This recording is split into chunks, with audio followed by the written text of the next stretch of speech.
So, hi. um, 100 years ago, a group of artists in Italy whose names I am not even going to bother trying to butcher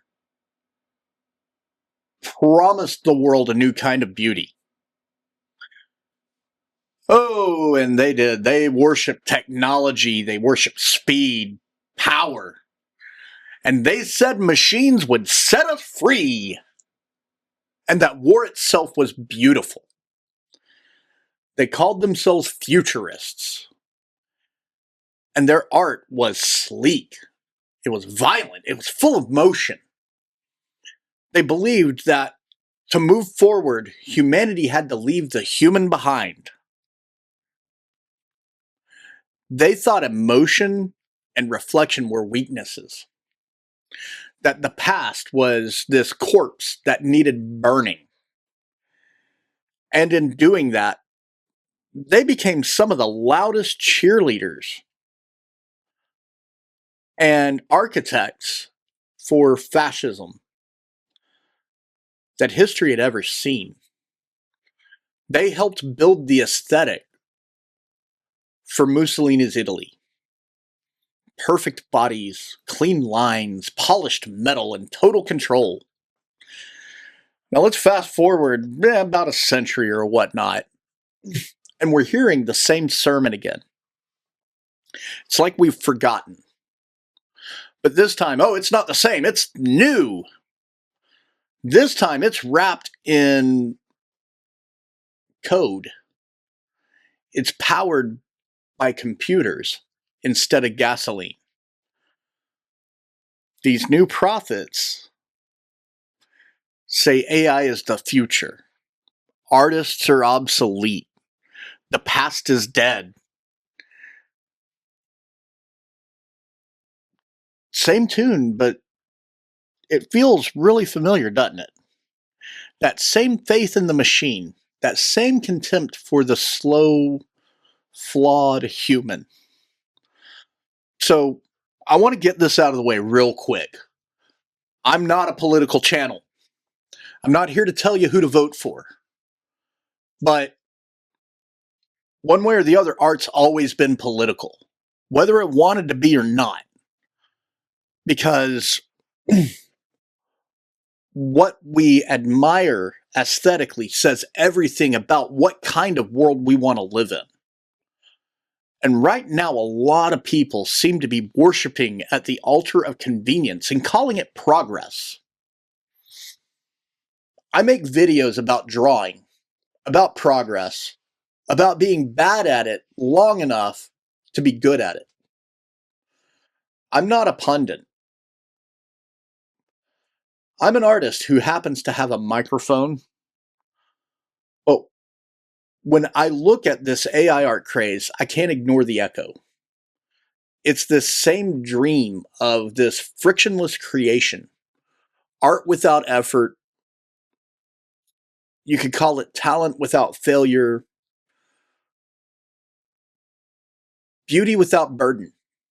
It's a dream that sounds incredibly wonderful until you realize the struggle is the point of it all. The futurists, I don't know, maybe they hated that struggle. They wanted their art to be pure force, something that didn't question, only conquered. And that's why they helped create fascism. They marched us right into fascism's arms. And the art world today, it's not full of goose-stepping black shirts, but man, the language is really similar. You hear adapt or die, or someone saying the human hand is obsolete, or, oh, my favorite is AI is inevitable. It's this same mechanical gospel. It's the belief that progress erases the past, that new equals good, that speed and efficiency equal truth. Now, I get it. I really do. A lot of this is a reaction to contemporary art.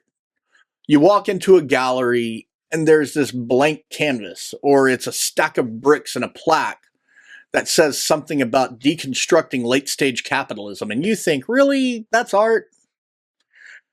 And honestly, yeah, a lot of contemporary art lost people. It got so wrapped up in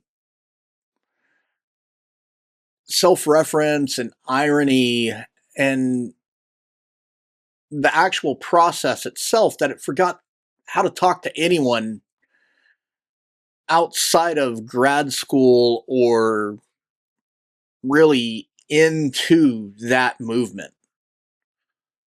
So when AI started spitting out these polished fantasy portraits, these beautiful glowing landscapes, a lot of people came out and they were like, finally, real art again. It felt like this rebellion against elitism. It was populist. But here's the trick. That's not rebellion. That's vending machine art, guys. You didn't overthrow the gallery system. You just traded it for a corporate one. So instead of a curator telling you what's worth seeing, you've got data models serving you what the algorithm thinks you'll click on. It's people pleasing over progress, over process. It feels democratic, but it's just a different flavor of control. And that resentment towards contemporary art, that whole my kid could paint that energy, it's been simmering for decades, guys. I remember hearing it as a kid. People wanting art that made them feel something again, not just think about it. But feeling isn't the same as comfort. AI art, or AI images, we'll go back to that. It gives you comfort. It's pretty, it's smooth, it's immediate. It gives you something that looks handmade, but it's not. It gives you this illusion of mastery without any of the mess. That's not democratization. That's sedation. It tells you you're a creator, but really you're just consuming faster. You're not in the studio, you're pulling a slot machine. And the irony is that this whole anti-elitist movement, it's backed by some of the richest people on earth. They had these corporations that scrape real artists' work without their permission. And then they're selling it back to you as innovation. Futurists, they thought they were rebelling too. They really did. They were they said they were tearing down the old order. But the revolution turned out to be gift wrapped to the very power that they were convincing you they were escaping. AI art, it risks doing the same thing. It's selling you control as liberation. Here's the part, though, for me that gets uncomfortable. Fascism doesn't always march in wearing black shirts and jack boots and tiki torches and whatever the thing is now. Sometimes it shows up looking like a startup company. They have this aesthetic of control.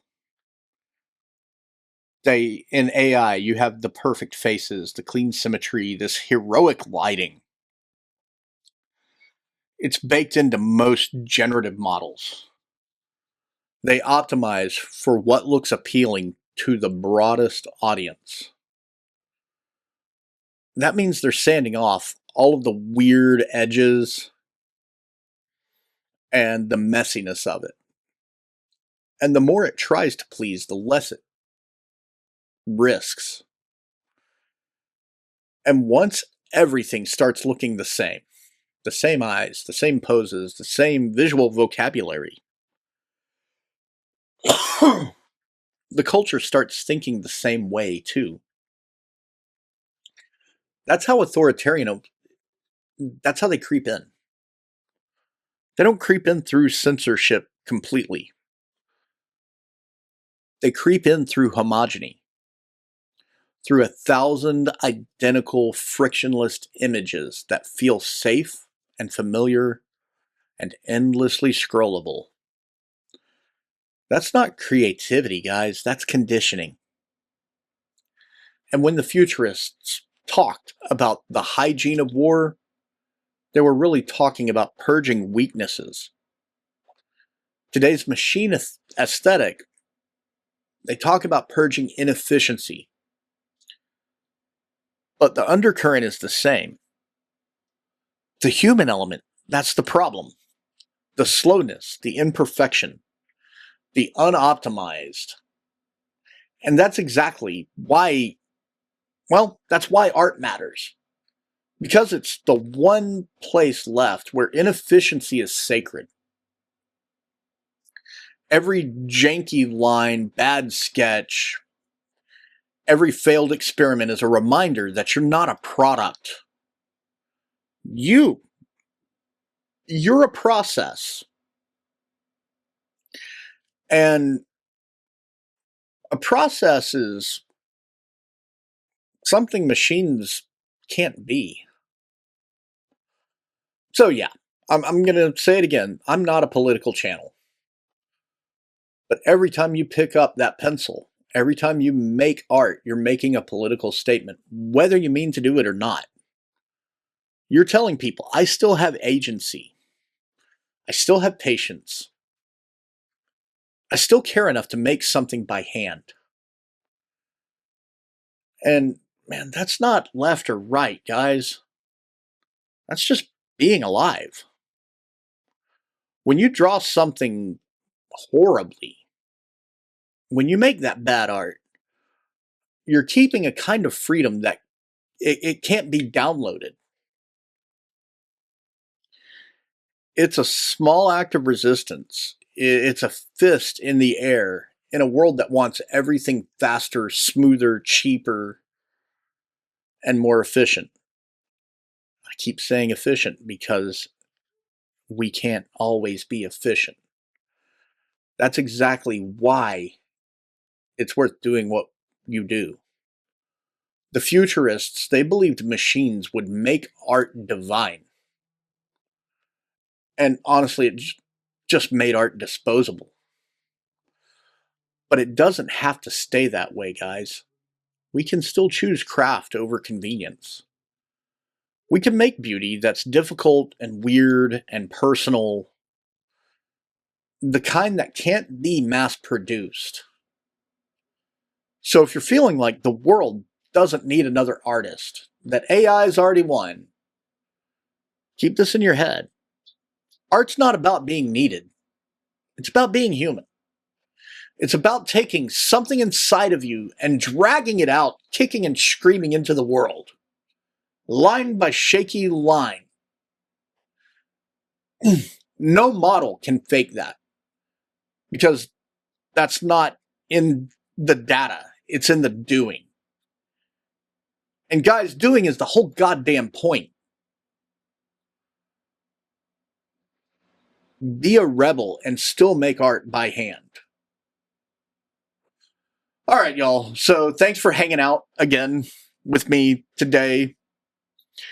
And we've said it before, if you want to support the channel, get more behind the scenes stuff, I've got a Patreon now. I'm uploading my videos a night early on Patreon. You can check them out there. Get all the sneak peeks, get an extra art, stuff I've drawn. Join all the polls. Help me figure out what my drawings are going to be. Get access to the Discord channel. And all of that stuff, it's sitting there waiting on you at patreon.com/MattHenegarArt. And hey, if you really dug this, please give it a like, subscribe, click the bell, all of that crap. It helps out. It really does. It lets the computer overlords know that I exist and that more people should see my stuff. Either way, though, thanks for being part of my weird-ass midlife crisis and learning how to suck more. And as always, get out there, embrace the suck, make bad art, and I'll see y'all next week. Bye.